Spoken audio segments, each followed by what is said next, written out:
the Bain Free Radio Hour.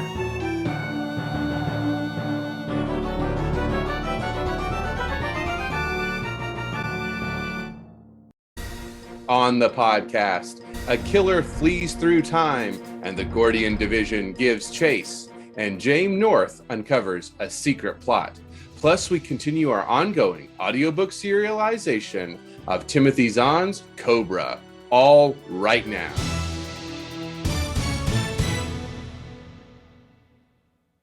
Welcome to the Bain Free Radio Hour. It's a pleasure to have you along. I am Bain Associate Editor and your podcast host, David Afsharirad. As we mentioned on last week's podcast, Eric Flint passed away recently at the age of 75. Eric was a huge presence at Bain, and he will be missed, but we know his legacy will live on. This week on the podcast, Griffin Barber, who co-wrote 2 novels in the Ring of Fire series with Eric, hosted a roundtable discussion with David Weber, Charles E. Gannon, Bjorn Hasseler, and Kevin Ikenberry. They discussed Eric as an author, collaborator, mentor, and friend. Next week, we'll bring you Griffin's discussion with Toni Weisskopf, Bain Books publisher, editor-in-chief, and art director, as she remembers Eric, as well as some highlights from Eric's past appearances on the podcast. And now, the news.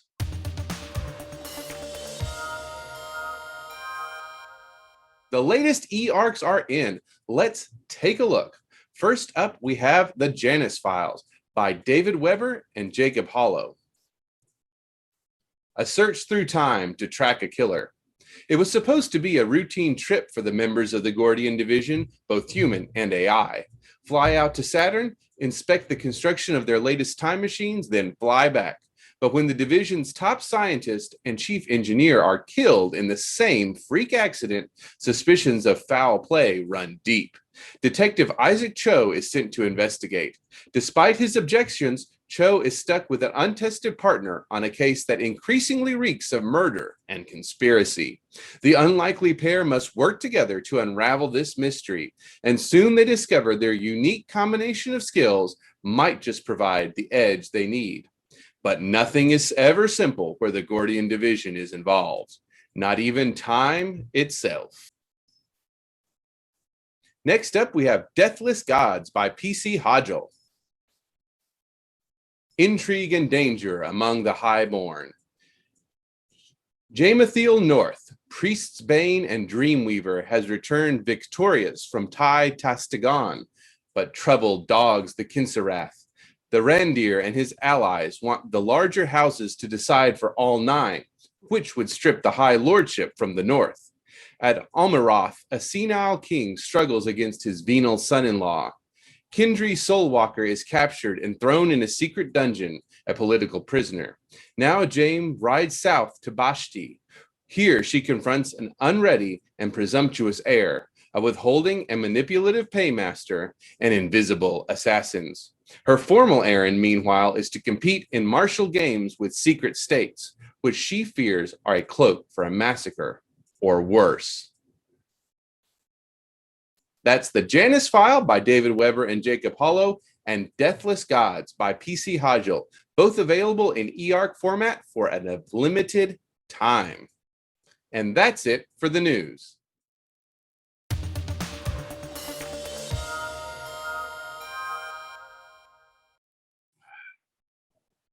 Hello and welcome to this special episode of the Bain Free Radio Hour. Today we are going to remember our co-author, mentor, and friend, Eric Flint. His storied legacy has been detailed elsewhere, so I won't delve too deeply into it, but to reiterate that absolutely no one, no single person has done more for more writers in our genre than Eric Flint.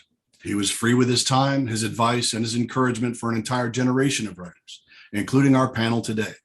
Each of us has at least a story or two to tell about Eric Flint's impact on our lives and our careers. Please welcome our panel, David Weber, Chuck Gannon, Bjorn Hasseler, and Kevin Ikenberry. Please introduce yourselves briefly for our audience. David, wish to start? I'm David Weber. I've known Eric since 1998, I think. When I encountered this, which is still my favorite book that he ever wrote. Mother of Demons. I think you only get to discover an author the first time once, and this is the book in which I discovered him. Wonderful friend, great collaborator, and probably one of the most generous human beings I ever encountered. I'm Chuck Chuck? Gannon. I'm Chuck Gannon, and I write science fiction, fantasy, and all the other stuff that people know or don't know me for. But I'm simply going to say that I only had the opportunity to know Eric for about 13 years, and that's at least a third too long, too short, excuse me. And I'll wait. I'll hold any other details for the time when we share our stories. Bjorn? My name is Bjorn Hasseler. I'm the assistant editor of the Granville Gazette, and I write for the Gazette and Ring of Fire Press. And Eric had asked me to co-edit 1637, The Coast of Chaos, with him. Kevin? I'm Kevin Ikenberry. I write primarily science fiction and alternate history. I first met Eric in 2014, and I'll tell that story later. But it was one of those things where he was one of those individuals you just knew was going to have an impact on your life, and I never knew exactly how much it would be. So, David, you worked for or with Eric the earliest in any of any of us. Could you tell us a little bit about those, writing that 1633 and 34 and kind of that experience of working with David back then?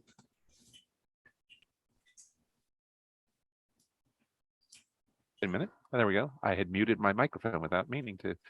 I had read Mother of Demons, and I really liked it. Matter of fact, I was talking to Jim Bain about how much I liked it.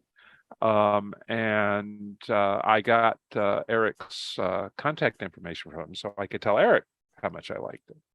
And we talked probably off and on for one thing or another for, I don't know, a year or two. So, and eventually I was like, why don't we do a collaboration together? And he was like, okay, which universe? I mean, and I said, well, one of yours, one of mine, kind of thing. He was okay. So we were talking about it before we started taping today, trying to remember which came first, Crown of Slaves or 1633, the Baltic War. And it was the Baltic War came first. So I wrote in his universe before he got around to doing a novel in mine. And Eric and I came at it a bit differently. At that point, I was the guy who built worlds first and then put stories in them. Okay. And Eric was the guy who was like, well, the details will sort themselves out. Okay. So then he wound up in like the 1632 universe, and thank God for Bjorn. I mean, no telling where you would be in terms of continuity without somebody to ride herd on him. And Paula. Yeah. But he was, I'm going to miss him as a collaborator, but I'm going to miss him more as a human being. Okay. I mean, that's just the way it is. I mean, I sold my first novel almost 10 years before he and I met. Okay. So I'm coming at this from a different perspective from most of you guys. But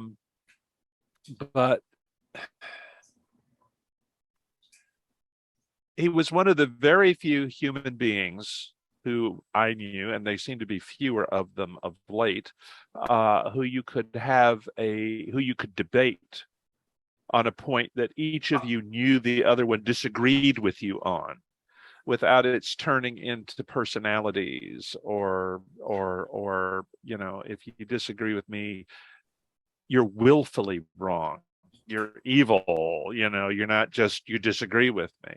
I mean, he'd say, oh, come on, Dave. I mean, sure, you can't possibly think, and I said, well, yeah, I can, and I said, and you commies like you, kind of thing.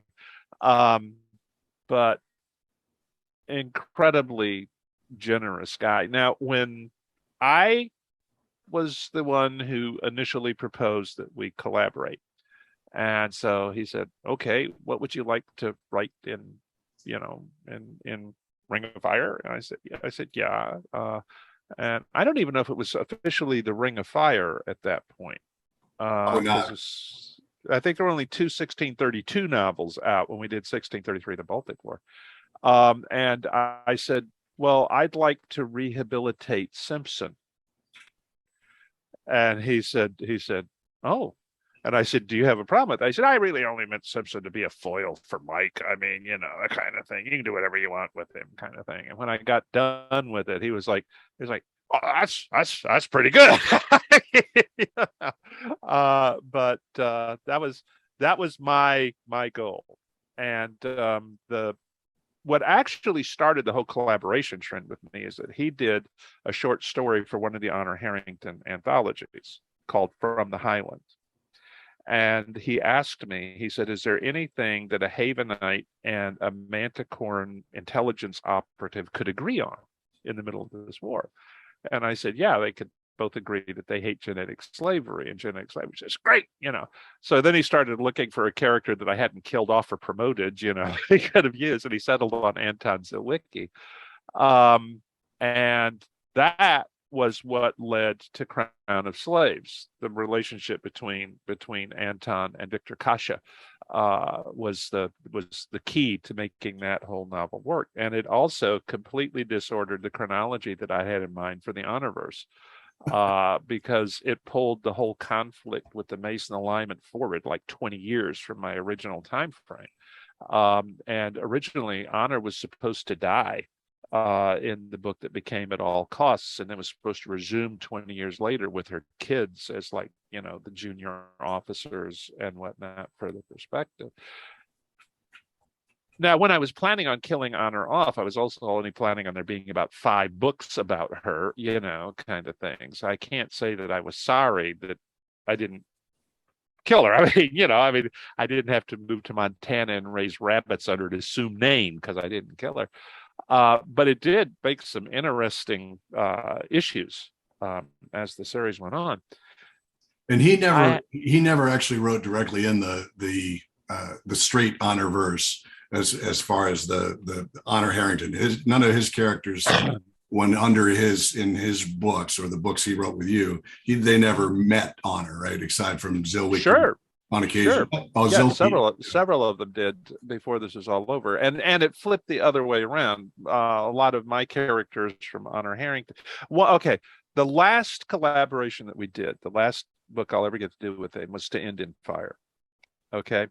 And there were some serious logistics problems in getting that book done. I mean, we were literally sending in draft while we were already getting copy edited typeset pages to proofread from the earlier part of the book because of problems that came up.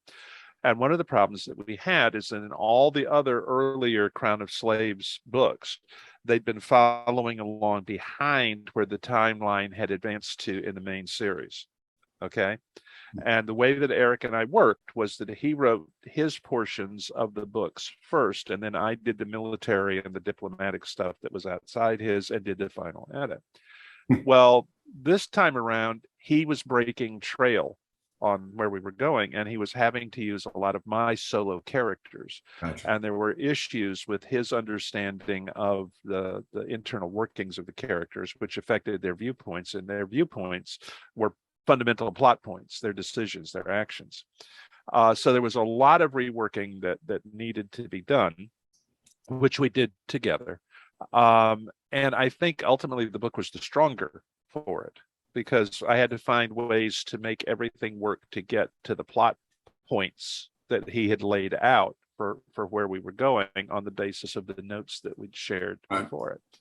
Well, that's fascinating because it's almost the mirror image of what Eric would do with, say, me, and I suspect with Chuck as well.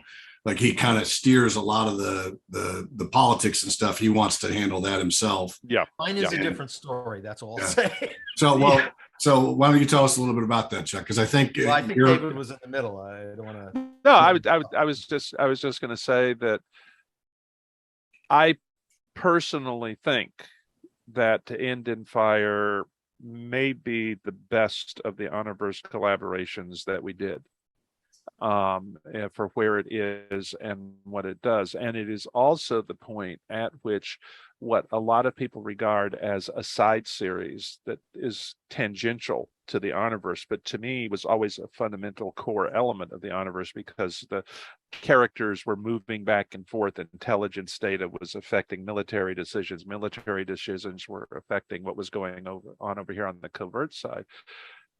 It brought them firmly front and center and fused them together. And if that's the last Honorverse book that I'm ever going to do with my friend Eric, that's exactly what that book needed to do. neat. So, Chuck, explain a little bit about that, because I think you're probably the lone author that has done more collaborations with Eric, at least in the 1632 universe, than anybody else, as a lone individual author. As you can go back over our various interviews separately and apart and find out that the process with Eric was very much one where we would talk about something and he'd say, well, send me a proposal. I sent him a proposal. Essentially, he'd say, yeah, write that. And they did. That's kind of what happened. And that was okay with me. From the very start, I met Eric in 2009. He was, I believe, the guest of honor master of ceremonies at Lunacon, now dead Lunacon, the first of all world cons, the state to which we've come. For the guest of honor of another collaborator of his, Dave Freer.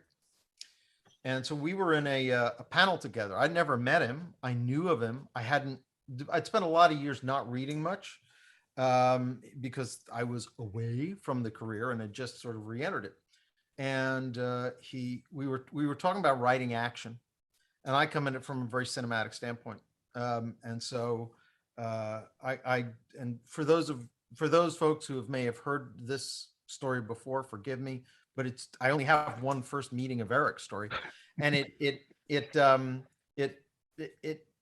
boiled down to this. I talked about, the way things should get shorter and crisper as you move deeper into the action, and you never want to go back and reintroduce elements because it blows the flow. And at the end of this, and at this time, Eric was doing Jim Baen's universe, and he leaned. I was at one end of this table. Eric was all the way at the other. And he leaned over and he said, have you sent me something? I said, no. He said, well, do. And that was that. And so we got out in the hall, and then the histrionic gruffness fell away. And he said, I really mean that. And I really would like that. Maybe we could, you want to write something for 6032? And I said, well, I think I might. And he said, well, and then he immediately tries to unsell the entire thing. He said, because he had learned in the course of that conversation, I'd already been published in War World, Purnell series and Analog and places like that. And he said, I can't guarantee it'll get published or picked up. He said, if it does, it might actually then get in the year's best, the Granville Gazette collection. And he said, but I can't promise it. You've already got credits. I said, look, I'm coming back in after a long hiatus, and I consider myself a journeyman and lucky for any opportunity, but particularly to work with you. And so I wrote this thing that actually never saw the light of day. He liked it. He wanted to use it. What he didn't know was that there's somebody else not far down the Hollywood squares from me that was contracted to write a novel that was going to take place in the new year. I'd, of course, been watching the number of contracts piling up behind that individual and wondered if this would ever happen. So I innocently set something in the Caribbean, and that entire section having to do with the wild geese was actually going to originally be a novella that was going to appear in there. But I always kind of thought that it had it had larger implications in terms of the strategy of all of the strategy, because it dealt with oil when you get right down to it, and the Spanish in the New World. You know, that's probably going to raise a few eyebrows and potentials here and there. And he was just outstanding to work with. Yes, because for me, I don't dislike the process of working close and iteratively with an author. As a matter of fact, I enjoy it. There's stuff you learn out of that. But as a new author jumping in, because at this point I had just, I think, finished, you know, wherever David Weber has gone, wherever his shadow has fallen, look for me, not long after, or not too long after, because when he left the Starfire series, lo and behold, there I was. So obviously my clipping service and you know, covert operatives watching his house and life have paid off for me. But at any rate, the result of working with Eric was that he just gave me total freedom. He, you know, Papal Stakes, which was an 11th hour call in. The person originally who was going to write that was unable to do so. I jumped in. I had a ball doing it. He gave me huge freedom. That was the only book in which he ever made any significant change, which was, he said he didn't like the person that I originally had, who becomes a sort of new focal character at midpoint. He felt that person was sort of added in too late, and ultimately I think he was right. He wanted to rewrite it. I said, no, I got it. Then I got to do something. I said, you just have. So I went and I wrote that, and it became the novel it was, and did well enough. And it's you know, I was fortunate enough to start off with you know, bestsellers, national bestsellers, and Wall Street Journal. And you know, how can you ask for a better career launch than that? Thank you, David. Thank you, David Weber, because Starfire did too. But Eric Flint, who was always there to talk to, and in addition to giving me a lot of freedom in terms of the story, like essentially saying, go do it. If I have a problem, I'll let you know. Part of that was because we also, I think, saw, I wouldn't say that our politics are anything like in any, they are certainly not clones of each other. That's, I think, that's a safe understatement. But it is safe to say that I think we saw a lot of the same. We had a same sense of the paradigms in which the world moves and always has moved, in terms of the way humans get along and don't, and also the constant dogging factor. One of the things he said right away to me, he said, I like this when I broke a plane, and then I broke other things, because one of the things I think that a lot of folks do in series, particularly when they're fans writing in the series, is they want everything to work. You know, it's sort of like the RPG sort of model of the person wants everything to go just to plan, and life never does. And so that was something that, a small example of the ways that we just saw dynamics in the world and in fiction as being very much the same. And I imagine we'll get around to talking about, you know, just all the time we all spent with him, and just the amount of time on the phone. And I never looked to become somebody involved in the high politics of the series, but that's what happened. So, well, let me throw something out here. Eric and I both believe that there's a responsibility to pay forward.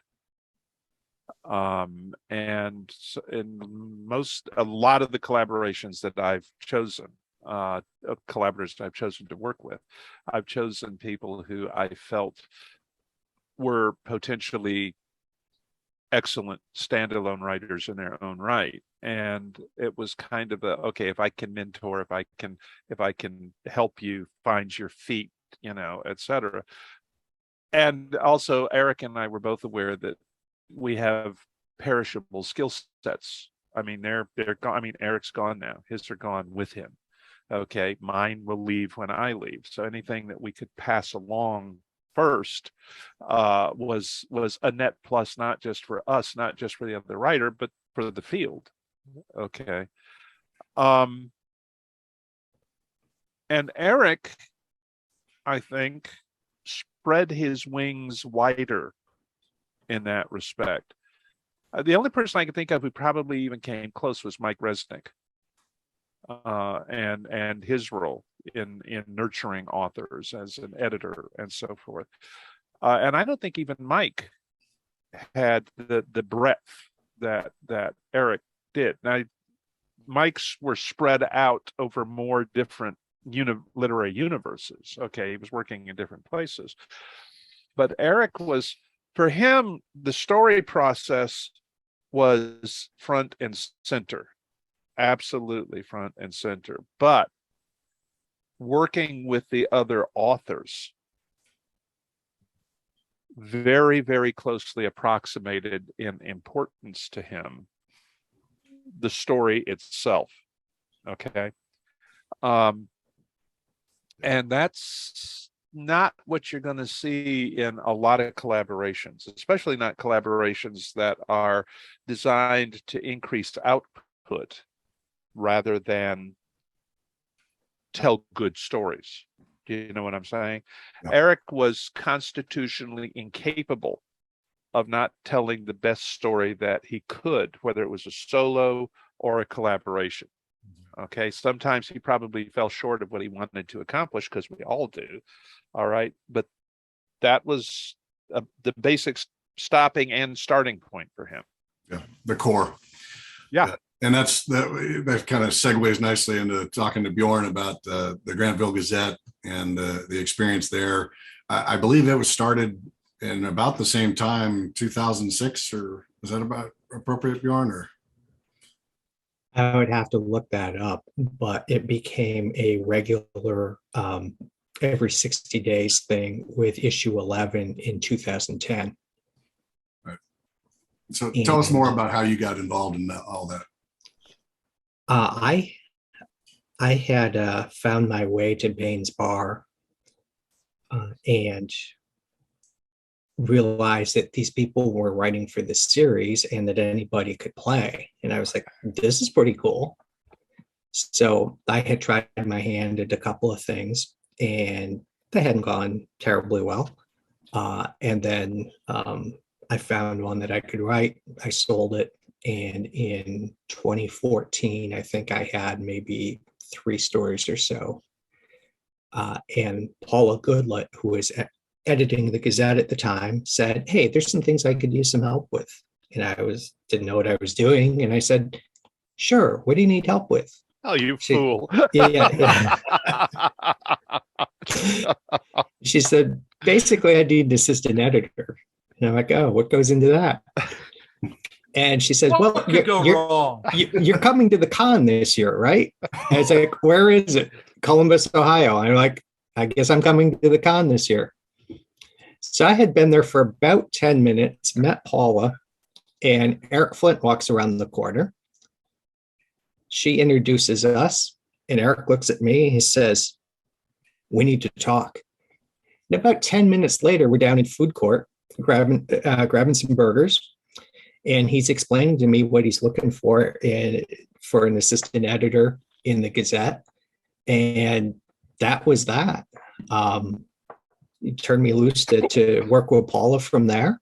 And he had this very strong feeling that the publisher hires the editor and writes the checks and otherwise lets the editor do their thing. So it's very, very rare that he'll do, he'll have anything to say about what we're doing in the Gazette. And most of it is because some point came up where we felt we had to appeal to him and say, hey, can we get a ruling on something? And how many issues of the Grantville Gazette are we up to now? We're working on 103 right now.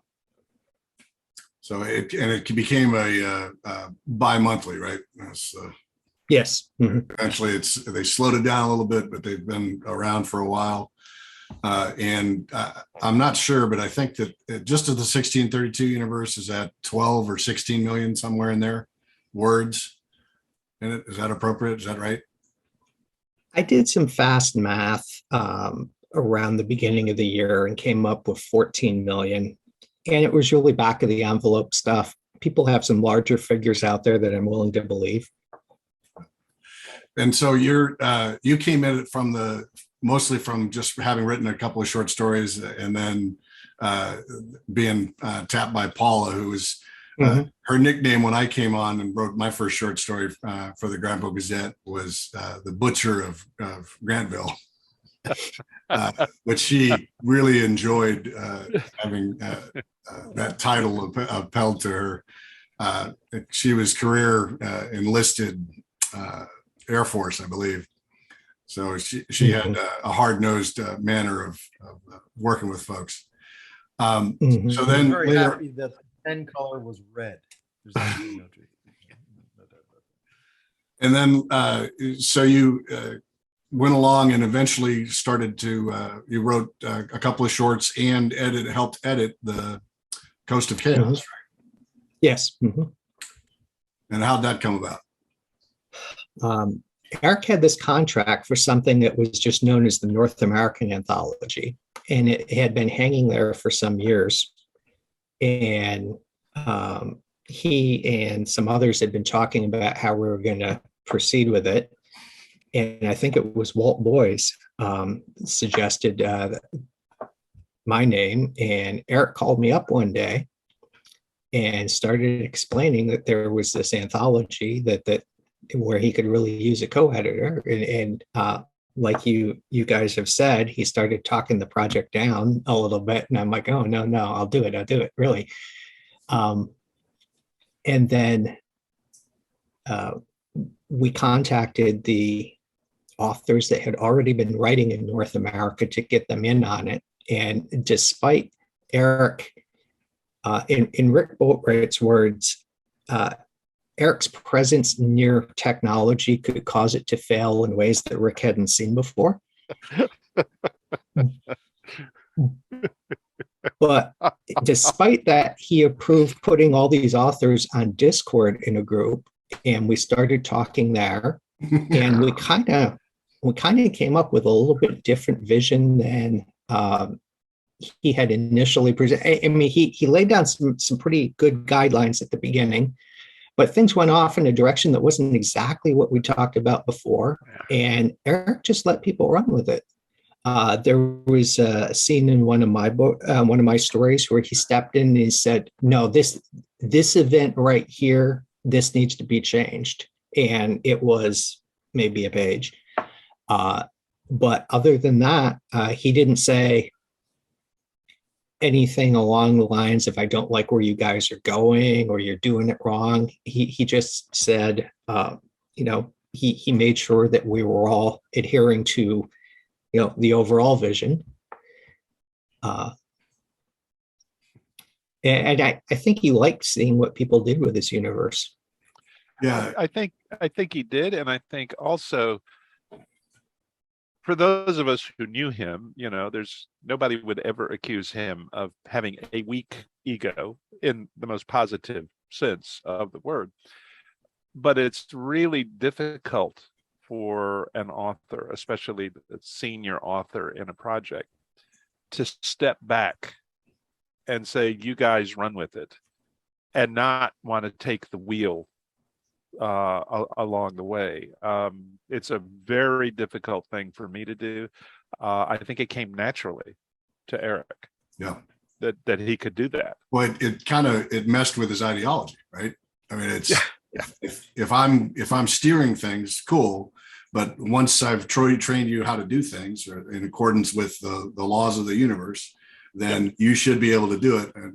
But there were occasions where I have known him to say, "Jesus Christ, I can't believe I told them to not," He would occasionally okay, I got it. And then he'd get himself under control before he talked to that author.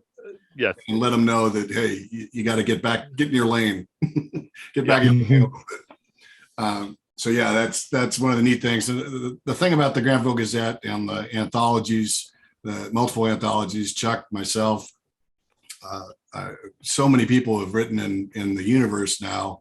I think it's more than 200 authors have gotten their either their first check or a check at professional rates from the Granville Gazette. And for some, that was just a lifelong ambition. For others, it was an achievement and a stepping stone to the next thing. So really remarkable. I wanted to bring Kevin in on this too, because he had an idea, and it kind of it's neat how the way it kind of tracked along alongside Eric's vision for the 1632 universe and the Asceti shards, all that. And please let us know a little bit about how you came to interact with Eric. So I met Eric in 2014 at the Superstars Writing Seminar, and that's a business-focused seminar for writers that Kevin J. Anderson and friends put on every year here in Colorado Springs. And I think it was the very first day. It was the second session, and it was Eric discussing contracts. And he had one of his Bain contracts, and he went through the contract clause by clause and really gave you a kind of a class in how this works, and in his typical very gruff way. But I think pretty much everybody in the audience could kind of see through the curmudgeon bit, and saw that he really kind of cared about what he was doing. But at the end of that class, he made a promise that if anybody had a bad contract, to send it to him. And aside from the rest of the story, I'll tell about that later on that summer. I got an offer for the first novel, my debut novel, Sleeper Protocol. And I sent Eric an email like, hey, were you serious about this thing you said at the end of your class? And he's like, send me the damn contract. So I sent him the contract. And of course, he basically gave me a master's degree at that point in how to read a contract. And I turned that contract down and ended up signing with another publisher a few months later.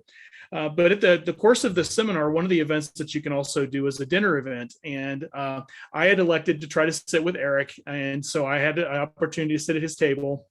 And it was a small group, and really was just a fun conversation to kind of get to know everybody and tell a little bit more about Eric, because his story had fascinated me, because kind of like him, I was coming into writing pretty late. I mean, I was in my 30s at this point, and I wanted to do more writing, but it was something I wasn't quite sure how to do. And I'd sold some short stories, and I'd written the original draft of that first novel.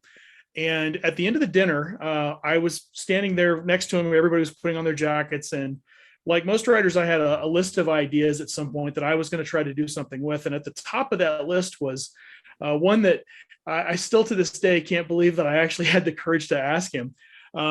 So it's kind of a long running joke in my family that I had told my parents that when I was like 4 or 5 years old, that I was with George Washington when he threw a coin across the Delaware. And it's kind of become a running family joke for, the last 50 years. But I had the idea that what if the coin that he had done was a bicentennial quarter? And I said, Eric, I've got this idea, and I don't know how to write it. It's alternate history kind of thing, and it's not up my alley. I don't know what to do. And he was like, well, what's the idea? And so I told him, and his eyes lit up, and he says, let's go to lunch tomorrow. And I went from having a harebrained idea to the next day I'm having lunch with Eric, and his marching orders at the end of that lunch were, we're going to get back together in a year. He said, just let it rest. Give it some thought. You've got other projects that you're working on, which turned out to be kind of prescient, because a week later I nearly died. I came down with an infection that it was a necrotizing fasciitis, a skin-eating bacterial infection that tried to eat my right leg. And I was hospitalized for a bit and spent a lot of time in recovery. And so I didn't really have a chance to do much with that book. But I had learned enough with Superstars that I went back and did the edits on that first novel, and then ended up selling it later that year. So in 2015, we reconvened at Superstars, and with the idea we're gonna talk about this a little bit more. Well, it just so happened that Tony Weisskopf was one of the guests at Superstars that year. And so as I was talking with Eric about this stuff, he said, well, I think Bain would take this. So why don't you? Tony does this thing at this seminar, and it's going to be pitch letters. You need to write a pitch letter and talk to Tony. So I schedule an appointment, talk to Tony, and I've written up this whole pitch about this idea that Eric and I have talked about. And Tony kind of looks at it and goes, well, if you can get Eric Flint on board, then I'm in.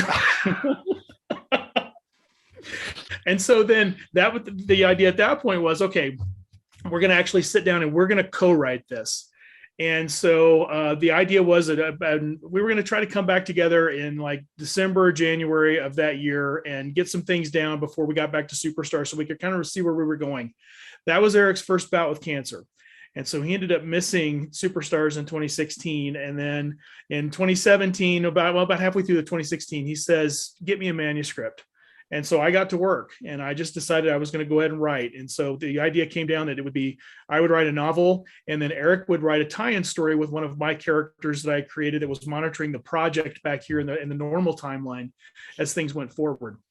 I think the thing that really blew my mind about the entire experience was, as we were talking through this idea, and I trying to understand the world building and the mechanics and all of this, Eric was the one. He said, well, this isn't a City Shards book. And he said, are you familiar with this? And at that point I told him, I said, no, I'm not. So he sent me to read Time Spike, and I went and read 1632 and 1633 and so forth and down the road, so I could get an idea of what this was. But for him to offer up essentially a place in the universe to me, just based on an idea, was mind-blowing. And being able to work with him, it was an incredible experience. Neat.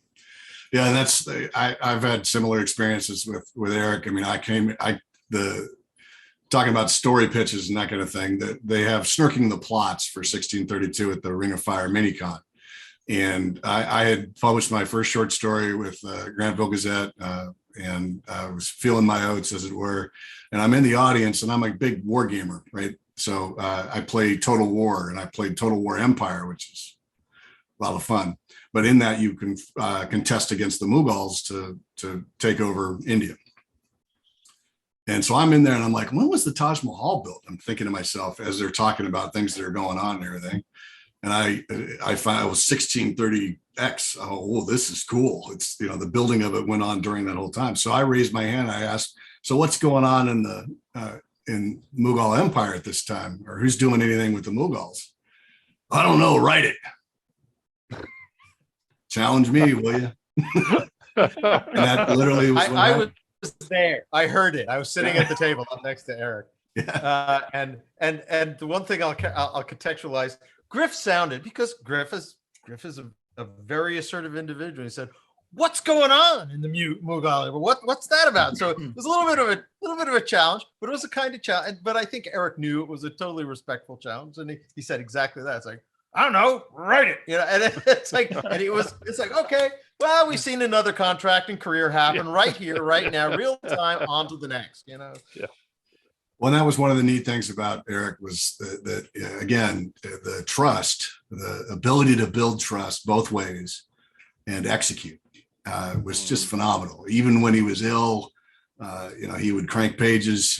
I'm trying to work on it. I'm trying to get it. He'd always be conscious of like, hey, my schedule right now, I can't do anything. So you have something else going on, right? You can try. You have other projects you're working on, right? If you need any help with those, I can try and put in a word or something. Always generous with his time in all avenues of the business, as well as the actual writing. And it's funny for me that a lot of that, like when Kevin was talking about the contract stuff, I mean, that's what a labor organizer does, right? He's supposed to be looking out for everybody who's in his shop. The shop steward's supposed to be looking out for everybody, reading the contract and going, oh, this retirement plan sucks. And I could just see him doing that in that environment, Kevin, that you're talking about, but also in all the workshops that he worked in for his career. The other thing I think I have his email back to me that's printed out someplace. It was like 6 pages long about why not to sign this contract and what clauses were a bunch of crap and how to read that going forward. I mean, it was amazing. Yeah, I'm sure it was also an insight into him too, because when he writes letters like that, he would very often in the middle of a paragraph would be a whole episode. It would start with, this is crap, and I got to tell you why this is crap, and I've seen it be crap, and then he's going to tell you the story of what he actually saw, and then he'll come back down to the end, and it's almost like him sort of leaning back in the chair and saying, so it's crap.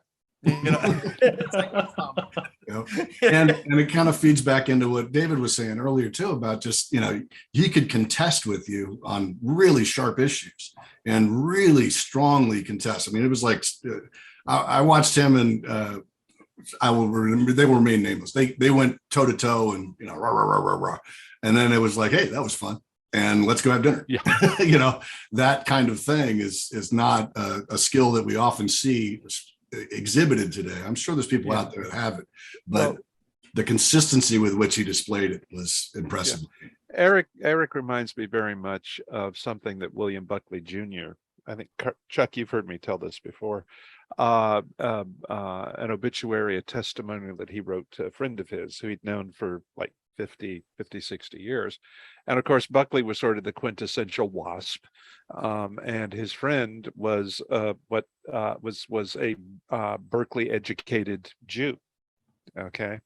And they didn't agree on a single thing politically, really, seriously. They agreed on objectives. They didn't agree on means, if you follow what I'm saying. Mm-hmm. But at the end of his testimonial to his friend, he said, and I want to thank him for 50 years of shared love, laughter, friendship, and fiercely honest intellectual debate. Okay. And that is a skill set that seems to be an awful short supply right now. And Eric had it. Okay. I mean, I can't begin to tell you the number of conversations that I had with him. That Eric and I were both historians. Okay. We both understood the historical process in much the same way. We both we had very common views on human dignity, on human potential, human achievement, and the ability of human beings to be scumbags. Okay. And yet, from that common shared knowledge and understanding of history, we had evolved different political philosophies. Okay. But I think one of the things that we had both done was we had both evolved a political philosophy which said, as one of its primary early propositions, I am not the sole recipient of received truth. Okay. And so it was a comfortable fit for us on the basis of our shared knowledge and love of history to go back and say, yeah, but see, you're looking at that and here's what you're seeing. And I'm looking at it and here's what I'm seeing. And the other guy is like, well, okay, I can see where you're getting at. You're full of shit, but I understand where you're getting at. And that was at the core of the reason why the 1632 universe and other shared universes that he did, that was at the core, because he realized and enacted the fact that if I'm going to make this a universe, I'm going to need as many points of view as humanly possible in order to make it realistic for as many people as possible in their perceptions of it. Something that I'm not sure. I may have been in 1633 the first to work this into the narrative. But something that he and I had talked about before I wrote the book, and I'm sure he talked about it with you guys, is the fact that the most left-wing imaginable 20th, 21st century American and the most right-wing imaginable have more in common with each other than anybody in the 17th century. Yes. Or for that matter, in most countries of the world today. Okay. And so when I wanted to rehabilitate Simpson, it wasn't because I thought Simpson was a paragon of virtue, certainly not the way that he'd been written, the behavior that he demonstrated in the first book. But I wanted to be that other viewpoint that has more in common with Mike Starnes than either of them have with the 17th century around them, if you see what I'm saying. And Eric understood that. Eric valued that. I think he had a greater tendency to do that in his characters in the 1632 universe, to embrace that, than he did with the characters that he created for the Honorverse. His characters in the Honorverse all fit very much the same template, even if they come from different national origins. But part of that was because I was writing so much that was from the aristocratic viewpoint or from the Solarian viewpoint or whatever. So Eric was being the contrarian, if you will, injecting that. And I was delighted to see it. I was, it was like, just like Eric was welcoming Simpson being rehabilitated. Okay, what he did with Victor and Anton and company. Now, every so often, I did have to kind of rein him in a little bit with Kathy Montaigne. Okay, I'm just saying, it's just every so often I'd say, Eric, I don't think she can get away with that. And he'd go, oh, why not? I say, because the Star Kingdom. Oh, okay. Sort of thing. But it was, I don't want to say that Eric was contrarian, but he was in the best sense of the word. Okay, the ability to test with a countervailing viewpoint, and the willingness to be convinced, especially where the story was concerned. Okay, we both were insistent that if we have a character doing something, it has to be a natural aspect of that character's life. You can't just have him do something or her do something because you need it to happen for the purposes of the story. But we could agree that in situation A, this person coming from this background would have this mode. I mean, it wasn't something that we, parsed out this way, but in essence, what we were saying is this person coming from background A is going to have this approach to the problem and is going to react to it this way. And this person coming from background B is going to have this response to it, is going to react that way, and make them work together or find another way to get to that point. Right. Eric was good. I think Eric was even better at the architectural side of things, building the overarching structure of something like 1632. But he was a pretty fair brick mason too, once you got into actually writing the stories. I do think that in some ways, the one thing that was frustrating about working with Eric was that it goes back to, you were talking about Rick Boatwright, okay, and Eric and technology. Where computers are concerned, Eric was the living embodiment of Clarke's Law, that any sufficiently advanced technology is magic, because he's probably one of only 3 or 4 people on the face of the planet who are less informed on computers than I am. Okay, there's a reason that I have an IT guy and I call him and say it's not working, and he says, well, did you try turning it on? And I'm like, yes, I did.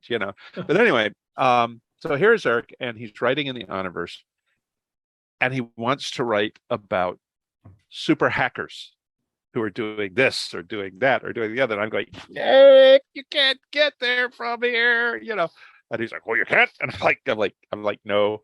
So I'm like, okay, but let me think about this. And I go away and I come back with a way to get to the same point, but doing it in a different way. It made the stories a whole lot stronger, because I probably wouldn't have had them trying to do that in the first place, because I would have said, there's no way you can do this. Okay, so he's now established as part of the plot points that he wants to develop. Well, they get this information, and I'm like, okay, fine. I have to figure out a way for them to get the information. And it was a situation in which he was essentially, by irritating the hell out of me, by doing this, he was pushing me to produce a much better story. Okay. And he was perfectly, he's like, well, of course, I don't know what I'm doing here. Make it work. And I was like, okay, fine. But he was Eric. Okay. I mean, at the end of the day, Eric Flint was this combination of traits of generosity, of optimism, even when he was being at his most cynical. His cynicism was the product of his optimism. Okay, his belief that we can get to this better place, and his cynicism about the people who he saw being in the way at any given moment. And you couldn't take any aspect of that fusion away without the entire thing coming unglued from the Eric that we knew. You know what I'm saying? I mean, you guys know what I'm saying. I'm probably not saying it clearly enough for the people who didn't know him to really appreciate what I'm saying here. So early on in my experience of Eric and his experience of me, I found it interesting. He said, "Well, I'm a communist." I was like, "You're a very successful capitalist for being a communist." And he said, "Well, yeah, I guess I'm not." So the bottom line is, over time, I would say a course of not immediately, probably out a year or so after we started working together on novel, and then over the course of the next year and a half, it sort of morphed that. Oh, yeah, I'm not really a communist. I'm a Trotskyite because those damn Bolsheviks. Blah, blah. And and then it's like, but at the end of the day, anybody can get it wrong. It's just Marxism. And then it's dialectic process, and it's like, so I don't really hear an ideologue here. I hear an anti-ideologue here. And but it's kind of interesting the way he would, as Bjorn said, he talked down a story or something like that. Sometimes I get the feeling that Eric would throw out the most contentious or provocative possible view or characterization of himself as the lead, just to see what would happen. And I think one of two things, he was happy with one of two things. No, I'll start this way. There was one thing he did not like at that moment. A screen as blank as a test pattern at day in television, when we had day in television. Boy, am I dating myself now. Yeah. But he was happy with somebody who comes back, but not antagonistically, who did exactly what you're talking about, David, that you can have these sort of really engaged, they don't quite get to heat, not serious heat. It's sort of like, I can't believe a guy as smart as you could think that way, sort of thing, which is still, at the same time that it's heat, it's also an acknowledgement of the fact that we're two people of capability talking about that. So he never dehumanized. He never used that as a dehumanization token. Yeah. He never used it as a superiority chord or anything like that. But the one last thing, the other thing he liked is somebody who would, and this was the way I reacted to him, was like, oh, really? Well, what about, and you get this sort of this cascade of self-moderation that occurred. I will say the one time that he and I had a heated discussion, and it was heated, I found out later that he had just had a very confrontational encounter on the same topic, like literally within hours of our talking about it. And I was like, whoa, where's my friend Eric? When he went off, and was actually a fairly mild statement on my part. We're like, I was like, okay, fine. We'll agree to disagree on this, and go on. And he called me up. He phoned me like 2 days later. And he said, "Hey, I just wanted to, and I was an asshole." I was like, "Eric, you were not an asshole. You were pissed, okay, and I didn't know why, but it's okay." And that was. I'm going to make two predictions based on that. One, whether it took a day or a week or a month, he was going to get there. Yeah. Two, the speed with which it occurred probably had something to do with a conversation with Lou. Yeah, it probably did. Because there was one point where Eric said, it was the first change. He said, "Well, this is just stupid," about something in Papal Stakes. And I was like, he wrote that. And I was like, that's interesting. And then he went off on a rant about commandos. And everybody has their own mythologies and their own heroes and stuff like this. So Eric was very much wedded to the idea of the word commando was being misused. It really had more to do with the board. The bottom line was that he was resisting the idea that, I think he had a problem with highly trained elite units, and that they're touted to be all that. So in the course of our relationship, I managed to slip in these little historical things, which suggested that that too might be an oversimplification in the other direction. They are not the be all and end all to military solutions, but they exist for a reason, and not just to do something with taxpayer or serf money, as the case may be.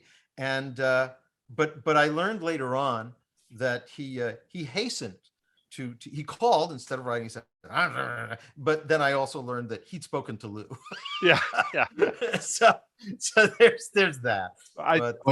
He did some pretty interesting stuff just generally about that. Like, when talking about somebody staking out a position, the very first time I met him was with Alistair Kimball and I. So you have the FBI agent and the cop talking to the communist. And like, he literally was like sitting between us going, you just don't know who I am.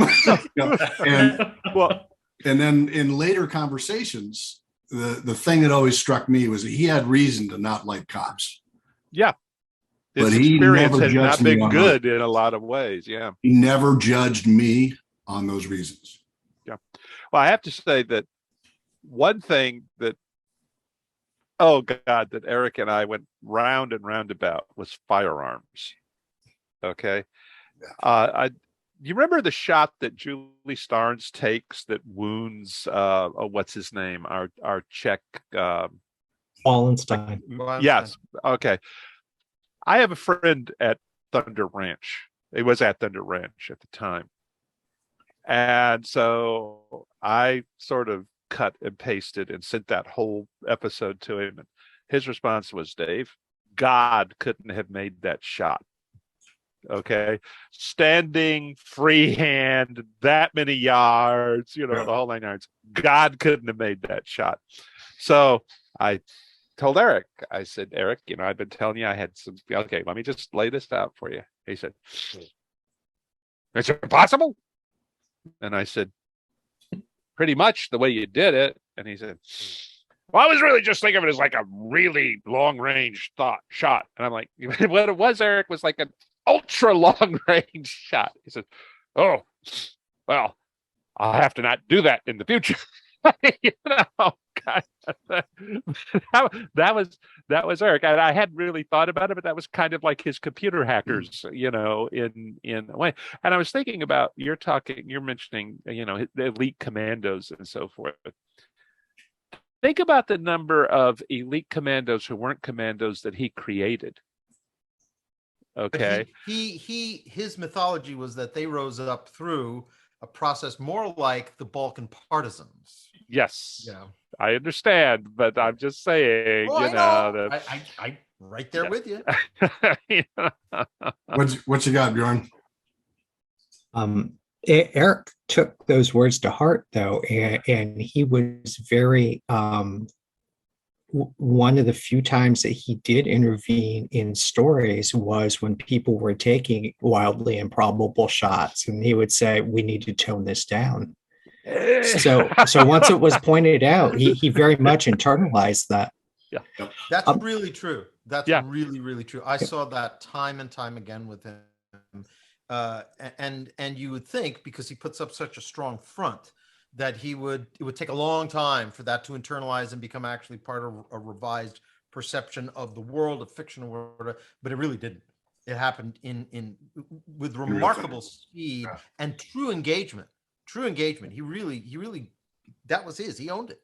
Well, I'll tell you something. I saw that in him from day one, when he and I were working on From the Highlands, and we were talking about it. And he was venturing into my universe, and we were talking about the rules, that applied. I mean, not the rules of writing, but the constraints of the universe and whatnot. He was. No one should ever make the mistake of thinking that Eric Flint had a wishy-washy molecule anywhere in his body. Okay. But he was adaptive. He was for somebody who a lot of folks talking to him might think of as doctrinaire when he starts announcing he's a communist or a Trotskyite or whatever. He was one of the most inherently flexible human beings who I ever knew. And I have sometimes wondered, frankly, if one of the reasons why he kind of throws out that confrontational thing is less to evoke reactions than as protective coloration for his flexibility. If you see what I'm saying. Oh yeah. I think it was a test. It was a test. Oh, I'm sure that was part of it. No, yeah, it was you know. it was Knowing Eric, I think it was double duty. yeah, Yeah. yeah, My all answer of the is above, all right? of the above. Yeah. Yeah. You know, at least in my case, I heard his voice in the edits that he did on The Crossing, you know, because I think that the first thing that he put in the manuscript was highlighted in yellow. That, what are you doing here, Kevin? And I'm like, I don't know. What was I doing? But then you go a little bit further on, and I would think that his sworn enemy was melodrama. He hated the idea of anything being melodramatic. And so he's making points about this is melodramatic, and you just stop doing this and stop doing this. And about halfway through the manuscript, I hit this spot, and there's like a page and a half in yellow. And I'm thinking, this is it. This is when he's going to tell me that this is the biggest piece of crap he's ever seen. And it says, oh, I know what you're doing here. You're trying to solve all these problems in one damn book. And this is not one damn book. Here's how we're going to write sequels, and you're going to pitch all this stuff. And that was the last edit in the first draft. Wow, neat. So one of the things that came up as we were discussing all this is that, you know, Eric sold his first novel at the age of 50, and kind of wanted to hit everybody up. And we can start with Kevin and kind of work around back the way we went through the order as to when was the first sale that you made, and when was perhaps the first novel as opposed to a short story or something like that, if that's the order of things for you. So I sold my first short story in 2011 at the age of 31, and then sold the first novel in 2014, and then the first Bain book was, you know, just a couple of years ago. So neat. And you, Bjorn? First short story in, I believe it was 2010 at 40, and first novel last year at 51. So, and you, Chuck?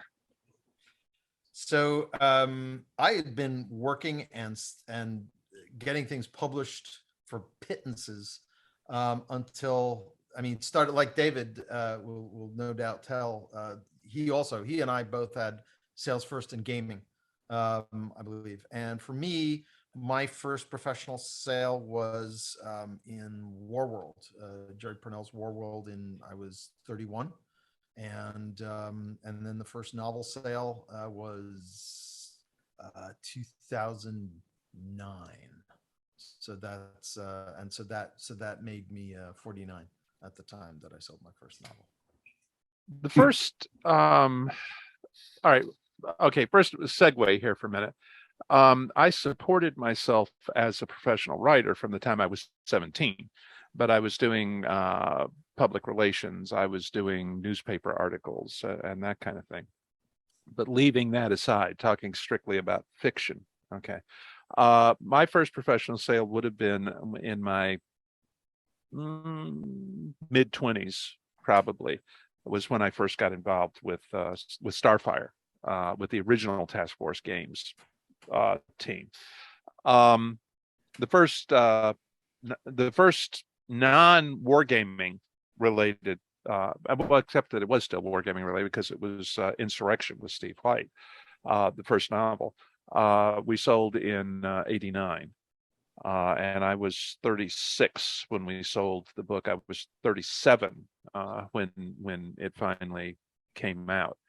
By the time Insurrection published, Bain had bought 4 more novels from me that were all in the pipeline to come along behind it, which put me in a position that a lot of writers aren't, to quit my day job fairly early on because there was enough stuff going on.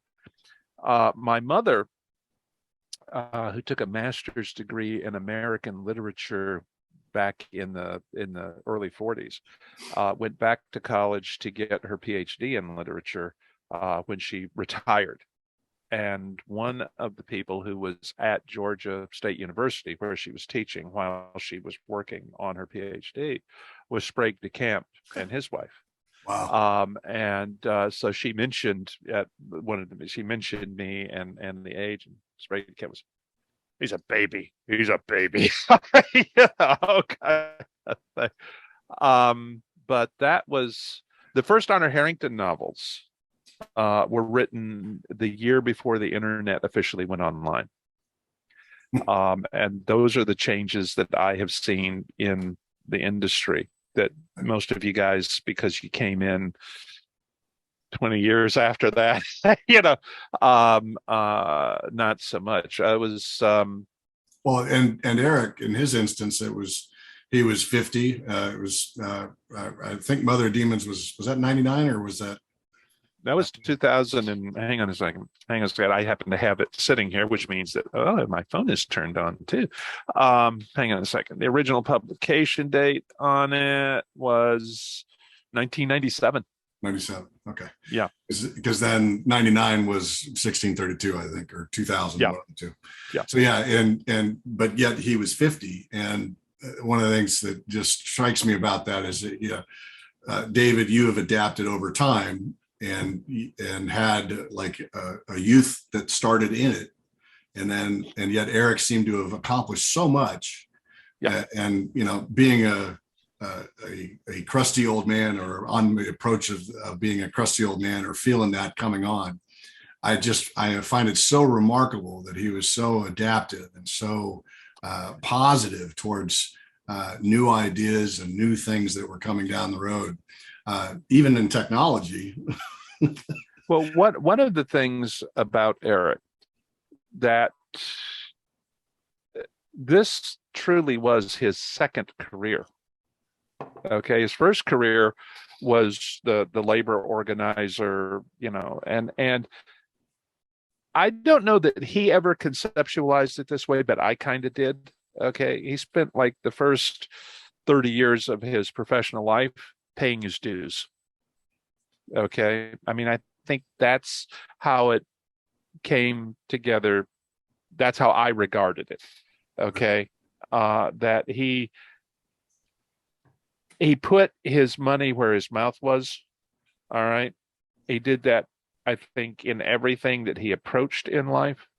But some people who want to write, they're substituting life experience. They're substituting what they're writing for actual life experience. Okay. There are, in their books, they are vicariously getting to do the things that they didn't do that may have made a difference in people's lives. Eric was the other way around. Okay, he had invested big time in making differences in people's lives. All right. And then he was writing all this stuff that celebrates human accomplishment and human achievement. And I think that part of what gives it the perspective that it had from him.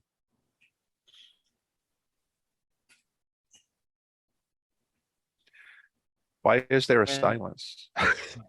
Because we're listening. What's Okay. interesting is that Eric, I didn't know this until actually within the last year or two. He had started a novel. He was an early adopter of D&D. It turns out that I had known for a little while. And you can see a fairly late picture of him clearly refereeing for two of his children in the family collage. And he's leaning over and he's peering at it's like making a judicious decision. But he had apparently written the first half. I don't know how much of it survived in final form of the Joe's World novel before he started grad school. And he sort of, was like, well, it was going to be this or that. And, there was no immediate hope for Joe's World. So off he went. But, it's kind of interesting because I think probably I suspect a lot of us can tell a tale not too different from that. And it's the even then I knew tale, how long it takes for us to get to it, how directly we can head to it. But he was one of the most remarkable things about him, which I agree with the things and so very much that everybody else has said. But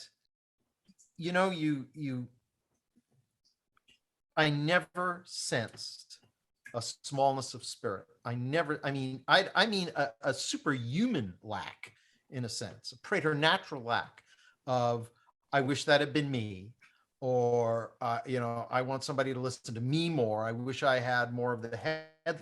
This was not who Eric was at all. And it's just, it's so funny, because here's a person who was, who would have told you that any preternatural or superhuman imposition of the notions of charity of spirit, humility, things like this, he would have told you, nah, it's just mumbo jumbo. And yet, such a deep connection and commitment to those values. It was it's quite astounding. There's a poem that I read many years ago that I cannot remember clearly enough, but it's about a guy who the angel of the Lord comes to call on him, and he's been an atheist his entire life. Okay. And so the angel is like, he's got the book of the people who believe in God, and the guy's name isn't in it. And he says, well, just record me as someone who cared about his fellow man. Okay. And the next day, the recording angel turns up again, and this time he's got the book of the people who are going to heaven. Okay. And the atheist is like number one on the list. All right. I think that, to me, in some ways, is Eric. Okay. I commented on Dave Freer's post. For those of you who have ever seen the movie The Shack, okay, God appears in the movie as a black woman, and as Papa, and this recurrent phrase that comes out is, I am especially fond of so and so, because God loves all of her children, but these are the ones who shine especially brightly. And like I told Dave in that post, I'm pretty sure that somewhere God, who I do believe in, is looking at Eric Flint and saying, I am especially fond of you. You know what I'm saying? Yeah. Because I cannot think of a single person of faith that I know who could have been more generous of spirit. There was a point when we were going through the workup for the crossing, and he sent me a message, and then ended up calling and said, hey, I need to slip us in the schedule. And I said, why? He goes, well, it's personal with one of my other co-writers, but I really feel like I need to do this with them now. And I could tell by his conviction and what he was saying without saying it, that it was certainly something that was very important to him. And it was an easy thing for me to say, hey, absolutely, do what you feel you have to do, because that was just who he was. He was incredibly giving, like you said, David, incredibly generous of spirit, and that never failed to come through in everything that he did.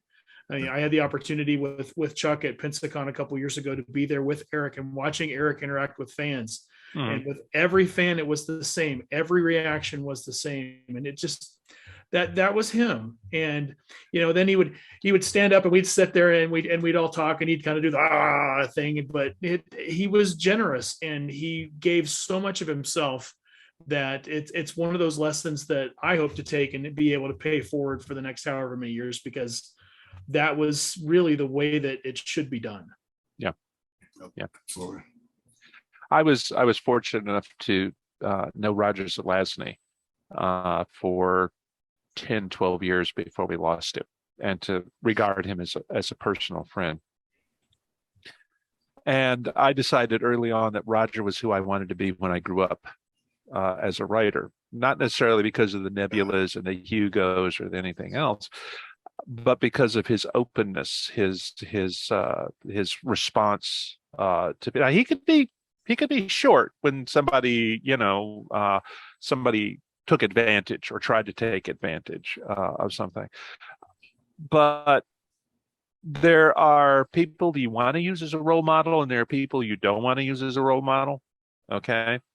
And except for his obviously mistaken political views, Eric would be my number one choice for a lot of people to use as their example, yeah, go. I just was thinking that it's one of the things about working with Eric and then working with the people who work with Eric, and it's kind of interesting the way it, it's the old birds of a feather that flock together, and it's kind of, usually I think our society has, and probably it's not just our society, it's probably human society has to construct its temples and create its shibboleths and all the rest. But the bottom line is, with Eric, because he resisted all that, in a sense, you got a chance. I think of it as the church or the temple of common decency. And anybody who was around Eric, and you had a very good chance, if somebody had a sustained relationship with Eric, that you were about to meet a fellow person in that incredibly, disparate and congregation which never meets, but is all that member of, if you will, common decency. Because not that there aren't other things, but that's at the basis of it. And Eric gave everyone a shot. I saw people to say that Eric disagreed with them and that they were very often offensive and exceptionally aggressive, with one exception. And I think this is actually kind of part of the creed of whatever temple of common decency might exist dispersed throughout humanity, is Eric had very little patience when somebody who didn't have as much power was getting ridden over by somebody who had more. And, you want to talk about somebody who you wouldn't think that I would be able to make a comparison between Eric Flint and, the Chris Evans portrayal of Captain America.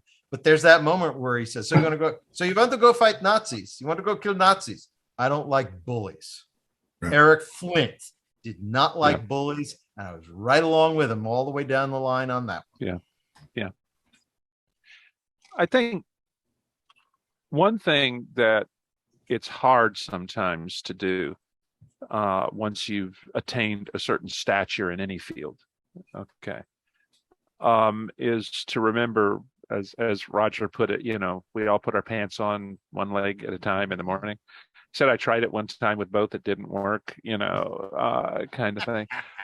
But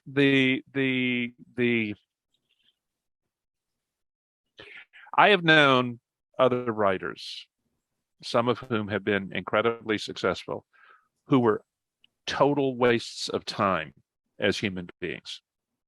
Okay. I think it's probably difficult to be that way because your books have to be something readers can empathize with. And so to me, I can't really conceive of how you are an unmitigated pain in the ass to everyone around you, and yet you write these successful books. But I've seen it happen. Okay. And like with Eric, that's one thing that will engage belligerence on my part when I see somebody doing that, especially when they're doing that to be dismissive of someone else, someone who's junior to them in the field, somebody who's written a book they don't approve of, or whatever. But there's a reason that kind of behavior was anathema to Eric. And part of it was that Eric was absolutely genuine. What you saw was what you got. There was no pretense in that man. Okay. I mean, okay, sure, there would be the I'm a communist, kind of thing, but what I'm saying is that once you got to the quintessential Eric, once you started working with him, once you engaged him in a conversation where he had decided that you were up to his weight, and that you were intellectually honest in the arguments that you were putting forward, even if he didn't agree with them, okay? There was no pretense in him. He was who he was. And I think that that's part of the reason so many people loved him so much. Okay. I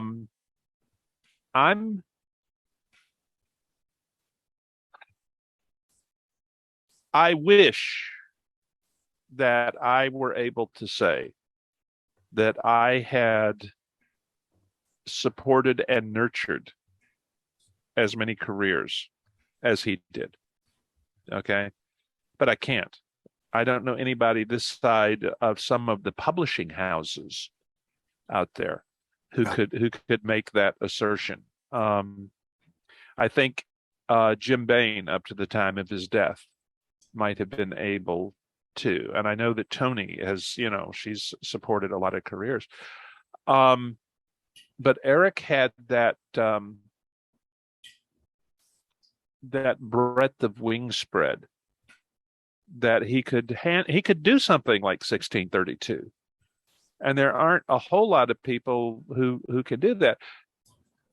And one of the things that's remarkable in this shared universe, okay, is that unlike a lot of shared universes where the various authors all are roughly the same stature when they enter into the universe, okay, Eric was continually bringing in newbies, and they were getting a seat at the table right along with everybody else.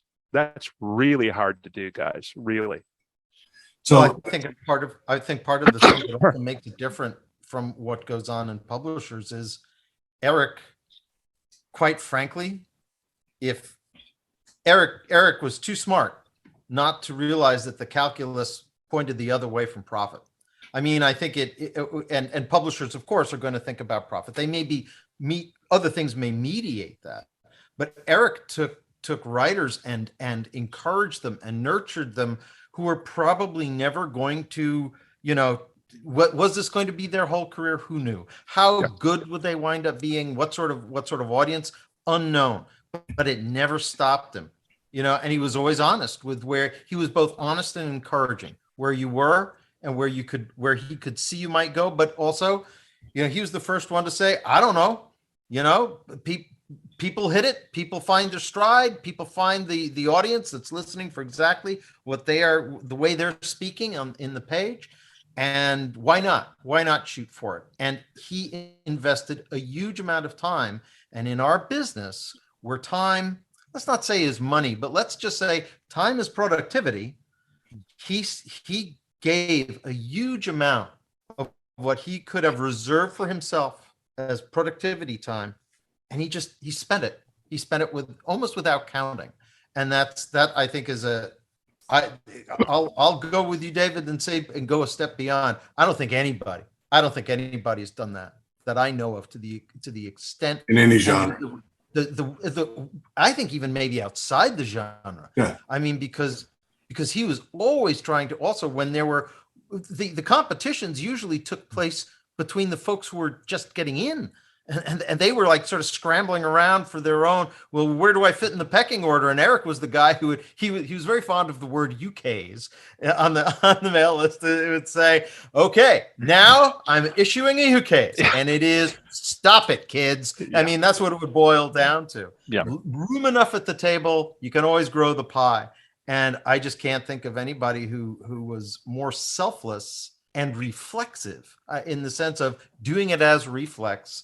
Just spending his time and his energy. But also being able to identify talent.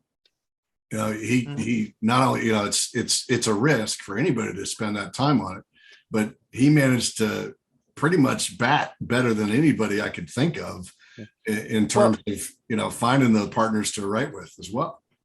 Okay. The thing about Eric, or one of the many things about Eric, when you're talking about his generosity of time and everything else,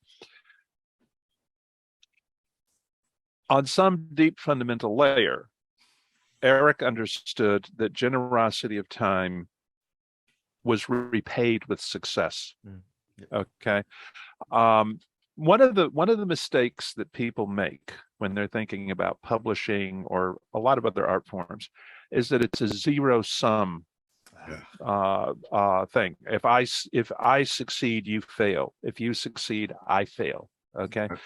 And Eric and I had many conversations about that because I'd been publishing for like 7 years, something like that, when he sold his first book. And we had a lot of discussions about that. And it's not a zero-sum game. Okay. My success doesn't have to come at the expense of your failure. And your success is not going to damage me. He understood one of the things that I think a lot of people miss, which is that it is the writer's individual voice that buys and wins readership. Not necessarily the kinds of stories that he tells, but the way that he or she tells the stories is what is success or failure in this business. And he also understood that came in a lot of different flavors. There wasn't one way to tell a story that would work and another way that would fail. He understood that trying to do a pastiche of a successful author was a pretty sure path to failure. And so he never encouraged people to do that. He always encouraged you to find your own feet, develop your own voice. And yes, he would give you editorial input and he would say, this isn't working. But one of the things that I think he learned from Jim, I think it would have been inherent in him anyway. But one of the things that he learned from Jim was the art of saying, there's a problem here. Here's what it is. Go fix it. Rather than there's a problem here. And this is how I want you to fix it. Okay. That's a really hard lesson for any editor to learn. And Eric was not the paragon of all virtues. What? Okay. No, I'm sorry to tell you this. Okay. He genuinely could be crotchety upon occasion. Okay. But the thing is that in his case, all of the flaws that he had, that those of us who knew him longest got the best look at, okay, were pretty much meaningless against the weight of all the virtues that we got to know as well. All right. One of the things he understood when he was building a character is that we are all combinations of good traits and bad. All right. And his Flintian hero was one in whom the good traits outweighed the bad. And in a lot of ways, he was writing about himself when he did that. And I'm not trying to say, oh boy, he had a whole bunch of bad traits or anything like that. What I'm saying is that he had the days when, probably even Lou didn't want to talk to him, because he was in that mood, whatever. But at the end of the day, who the hell cared about this or that particular little fault, or the day that he was, off his pace a little bit or something? Because that wasn't remotely what people remembered about him. What they remembered about him was all the good stuff. Speaking of which, we have we've gone a while now, and there's more to be said, I'm sure. But if in the interest of the constraints of the show, the Bain Free Radio Hour, could we perhaps go around and give their single quality or single thing that meant the most to them about how Eric conducted himself, or is conducted the universes that he participated in and or created. Would you like to start for us, Bjorn? Eric thought that there should be certain rules in how writing and publishing worked. And one of the ones he emphasized was that money goes from the publisher to the writer. And he didn't just say that when there's a Ring of Fire con. He took people out to dinner he would not let you pick up a check when he was acting in his editor capacity. Yep. And that impressed on me more than just the words would have. And then even within the 1632 universe, we've got a character claim process. And he called me up out of the blue one day and he's like, hey, such and such a character, has anybody ever done anything with him? And he made sure that what he wanted to do fit in with this very little minor thing that an author had done, when he could have said, oh, let's just disregard that. Kevin? I think the biggest lesson that I've continued to take from Eric, and I feel like anymore, the muse I have is his voice sometimes, leaning over the shoulder in that gravelly voice as I write. The one question he always pushed on me was, who gives a shit? Who cares? You have to write your characters in a way where the audience is going to care about them. And that means that you have to care about them and the other characters have to care about them. And you have to go down this rabbit hole as far as you can to understand how the emotional connection is going to be, not only between your characters, between your character and the reader. And from the first time I heard that, literally it's something that every time I write, there's at some point in a scene, that question pops into my head. Because we have a tendency to get verbose, or we have a tendency to go down a little rabbit hole of our own as authors. And it comes back to, oh, Kevin, who gives a shit? What are you doing here? And it's fun to be able to pull that back. And it's something that it continues to live on. And as I teach writing classes at the different conferences and whatnot I go to, I always throw it out. And I give great credit to where it's due, that Eric Flint taught me this. And it's the most important lesson I ever learned as far as character development was, who gives a shit? How about you, Chuck? At the risk of something too expansive, I don't think I was fortunate enough to have a mentor that I really learned the key lessons and had the confidence and was given the permission to self-belief long before by somebody by the name of Jacqueline Lichtenberg, who's just outstanding and still working today. But it was Eric who, more than anybody else, not trying to, but gave me this sort of ringside seat to everything from the nuts and bolts of how you collaborate, how you write, how you might approach something differently, to the ways that he managed various IPs. He handled the people in them. He was flexible.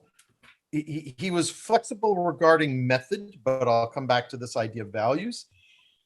But the bottom line was the values were sacrosanct.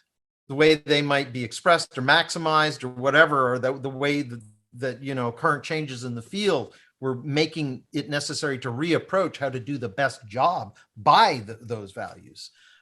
For those values, that would alter, but he never lost sight of that. And he's given me more to think about at every level of the craft and the business and who you are as a human being as you proceed through it. Then probably, he didn't use the phrase, a rising tide lifts all boats, but man, he lived it. And if I ever had doubted that it was efficacious, important, left its mark on so many people, well, here I am, at a testimonial to the fact that by damn it does, by damn it makes a difference. And I think that if he left anything, and I think this is maybe something that had something to do with the writers he brought to him and then worked with, perhaps maybe the more you work, the more comfortable he was. Eric wanted to tell stories about heroes that were not deifications of any particular individual human. And I think that's really important, because I think in a time, because Eric was very open-minded, but I think even Eric ran into a point where relativism could actually erode the foundation of key values. And he just wanted to tell a story about heroes who might struggle with that in one way or the other, but who always came in the clutch. In the end, they came through and they did the right thing.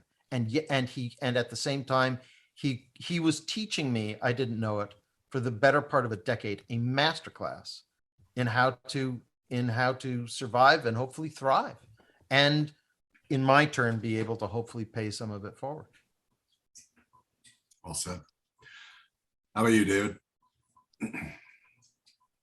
Eric and I had a different relationship professionally from anybody else here today, because I was already a well-established author. The Honor Harrington books had already taken off when Eric and I met.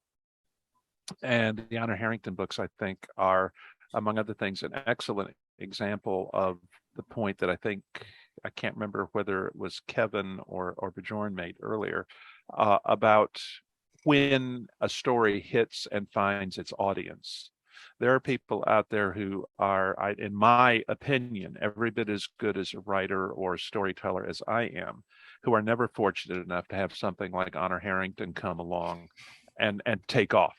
So a lot depends on where it strikes, the publisher that you find who can support you properly. There's a lot of factors involved here beyond just the question of how much sheer brilliance you have as a writer. So I never actually was mentored by him, but I learned a lot from working with him. One reason I do collaborations is to learn from the other writer, right. Even writers who are a lot junior to me, who may come at something and cause me to say, whoa, wait a minute. That's an interesting perspective that I hadn't had before, that I can incorporate into the work further down the road. But one thing that I will say, Chuck, you were talking about the values, and you used the term relativism at one point. Eric Flint did not believe in relativism. Okay. That was one of the points where he and I agreed, that relativism was one of the things that had eroded the honesty, intensity, and courtesy of debate. That may be true for you. It's not true for me. Was not in his lexicon. Okay. It was true for him, and something else might be true for you. Let's talk about it, if you see what I'm saying. And what that goes to the root of, in my personal opinion, is that core honesty of his. Okay. Not just in terms of what he did with other people, but of what he did with himself and what he did with his writing. All right. There were times when I would say to him, Eric, this isn't going to work. And he would go, oh, okay. Like, why not?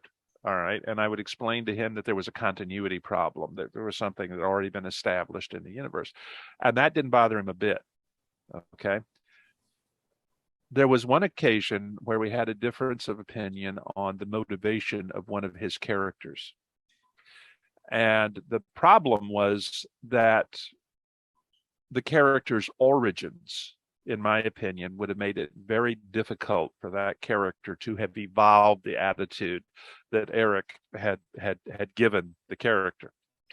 And I said, Eric, this person is not coming from the background that would naturally generate this view. If we're going to do this, we have to explain why this character would have this view. And Eric said to me, well, the reason he feels this way is very simple. And I said, he's a decent human being. I was like, I understand he's a decent human being, but you have him making this conceptually. Not a conceptual leap. He's a decent human being. I said, Eric, let me tinker with this a little bit, And he said, all right, kind of thing. But, that was Eric.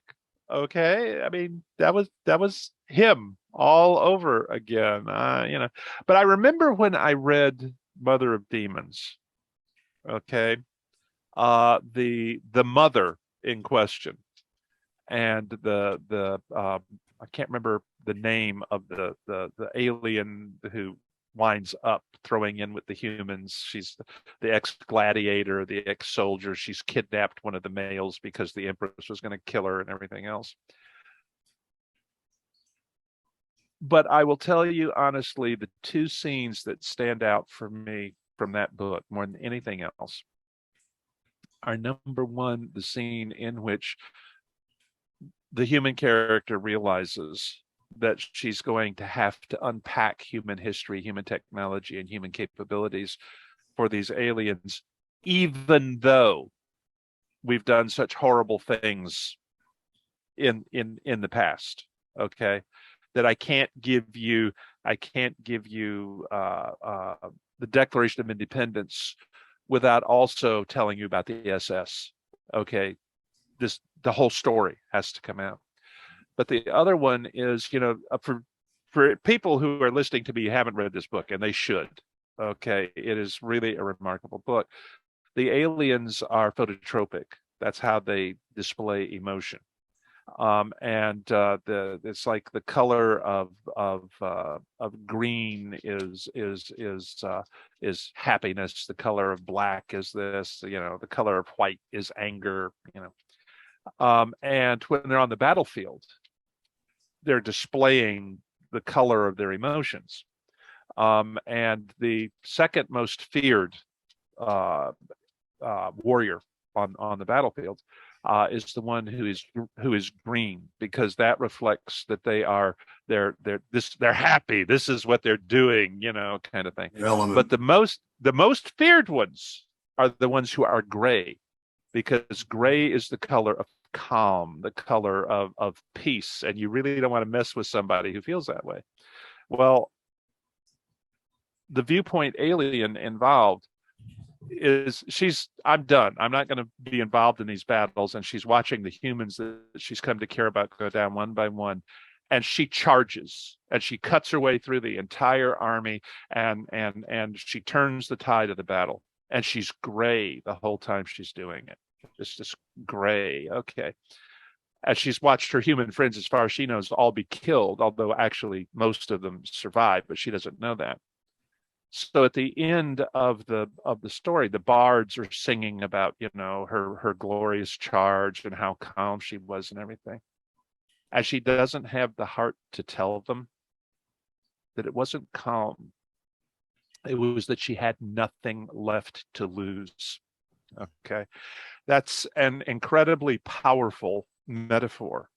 And it's a really strong scene when he writes it.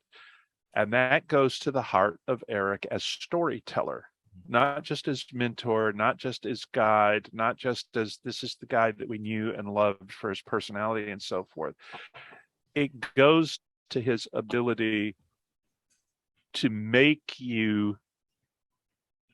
put you inside not just the character's thoughts, the character's mind, but that character's hopes and beliefs and who that character is. And that is not as easy as people who haven't done it may think that it is. Right. But Eric had that gift from the very beginning. Neat. Well, I think we were coming to an end of it. We still have our memories, et cetera, and we'll continue to try and pay it forward as much as we can. This has been the Bain Free Radio Hour with David Weber, Chuck Gannon, Kevin Ikenberry, and Bjorn Hasseler, and myself, Griffin Barber. We hope you enjoyed this remembrance of Eric Flint, our friend. We'll see you soon.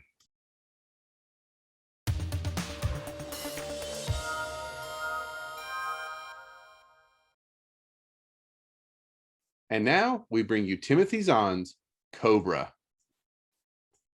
Earth's only hope was the Cobras.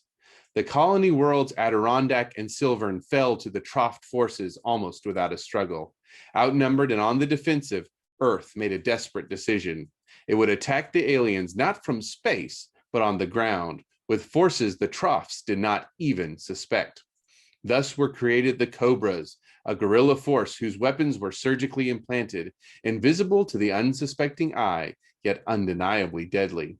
But power brings temptation, and not all the Cobras could be trusted to fight for Earth alone. Johnny Moreau would learn the uses and abuses of his special abilities and what it truly meant to be a Cobra.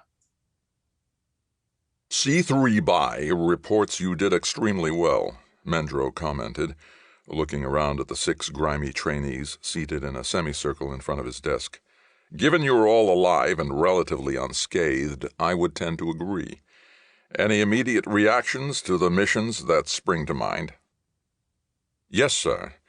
Deutsch spoke up after a moment of thoughtful silence. We had some major problems leading that resistance team. Their mistakes were very hard to compensate for. Was that simulation realistic?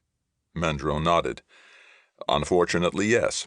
Civilians are always going to make what are, to you, incredibly stupid mistakes.